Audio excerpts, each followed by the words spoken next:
మనమంతా కలిసి ఉందో? ఇస్లాం సోదరులు చేస్తున్న ఉగ్రవాదాన్ని ఆపడానికి ప్రయత్నం చేస్తున్నారు. నక్సలైట్లు చేస్తున్న తుపాకీ గుళ్ళతో పోలీసులు కాల్చిస్తుంటే వాళ్ళని కూడా బ్రతిమాలుతున్నాను. ఈ దేశంలో శాంతికి నిలయం ఈ దేశం, సాంప్రదాయాలకు నిలయం ఈ దేశం, న్యాయానికి నిలయం ఈ దేశం.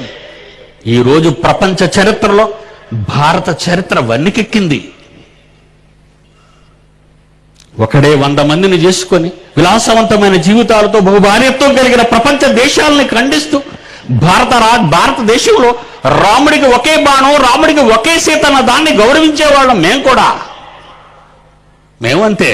బైబిల్ అదే ఉంది, ఒక పురుషునికి ఒక భార్య ఉండాలి అనేది. అది కూడా మేము నమ్ముతున్నాం, నేను గౌరవిస్తున్నాం. ఈ సాంప్రదాయాలకు హ్యాట్సప్, భారత సాంప్రదాయాలకు హ్యాట్సప్. ఈ దేశాన్ని గౌరవిస్తూ మీ తమ్ముళ్ళుగా మీ చెల్లెళ్ళుగా బ్రతకాలని మీ దగ్గర ఉంటే మమ్మల్ని ఎందుకర్రా తగిలేయటానికి పార్లమెంట్లో అల్లరి చేస్తున్నారు? వద్దర్రా, వద్దు. మేము కత్తి పట్టాం, కర్ర పట్టాం, నీ కాళ్ళు పట్టుకుంటాం. చెప్పు, నీ కాళ్ళు పట్టుకుంటాం. కక్ష వద్దు.